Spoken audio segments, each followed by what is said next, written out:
حیرت انگیزترین انتخاب سال. نکونام بالاتر از یحیایی که سگانه گرفت مربی سال شد.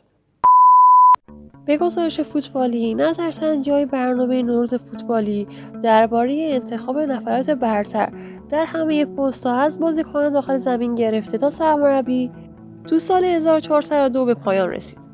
تو بعضی از این نظرسنجی‌ها اختلاف نظر زیادی بین موافقا و مخالفا وجود نداشت، اما نتایج برخی از این نظرسنجی‌ها بازخوردهای بسیار متفاوتی داشت. بدون شک عجیب‌ترین و غیرمنتظره‌ترین نتیجه تو نظرسنجی مربوط به انتخاب مربی سال اتفاق افتاد. این نظرسنجی با حضور 5 مربی لیگ برتری برگزار شد. مهدی تارتار سرمربی ملوان، سعید دقیقی سرمربی شمس آذر، محمد ربیعی سرمربی ذوب‌آهن، یحیی گل محمدی سرمربی سابق پرسپولیس و جواد نکونام سرمربی استقلال مربیانی بودند که توی این نظرسنجی قرار داشتند. و جواد نکونام سرمربی استقلال با نظر کارشناسان و مخاطبان برنامه به عنوان برترین سرمربی سال 1402 انتخاب شد.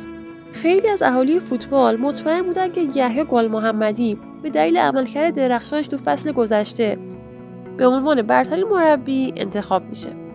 گل محمدی تونسته بود تو سال 1402 پرسپولیس رو به قهرمانی لیگ برتر، قهرمانی جام حذفی و قهرمانی سوپر جام برسونه و یک سگانه تاریخی و کم نظیر رو با این تیم کسب کنه و البته از 3 دربی 2 دربی رو ببره.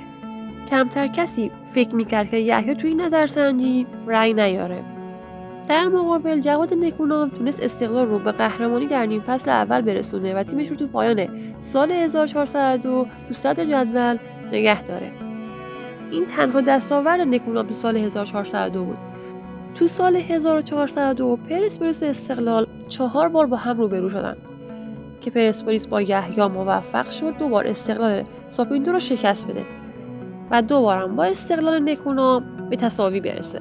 یحیی تو سال 1402 در 31 بازی که سرمربی پرسپولیس بود 19 تا برد، 9 مساوی، 3 باخت، 54 گل زده و 23 گل خورده رو ثبت کرد. در مقابل نکونام در 22 تا بازی آمار 13 برد، 7 مساوی، 2 باخت، 28 گل زده و 12 گل خورده رو ثبت کرد. اختلاف سطح موفقیت‌های دو مربی به قدری زیاد بود که به نظر می‌رسید گل محمدی به راحتی و با قاطعیت به عنوان سرمربی برتر سال 1402 انتخاب میشه.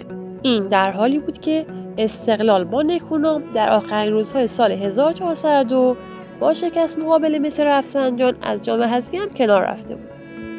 این یک ناکامی بزرگ برای استقلال و نکونام محسوب میشد. اما در نهایت با رأی عجیب و غیرقابل باور کارشناسای برنامه جواد نکونام به عنوان سرمربی برتر سال 1402 انتخاب شد. البته که برخی دیگه از نظرسنجی‌های برنامه هم نتایج عجیبی داشت، اما بدون شک انتخاب نکونام به عنوان مربی برتر سال، اونم در جایی که یحیی گل محمدی حضور داشت، حیرت انگیزتر از همه بود. لطفاً توی کامنت ها نظرتون راجع به این ویدیو برام بنویسید.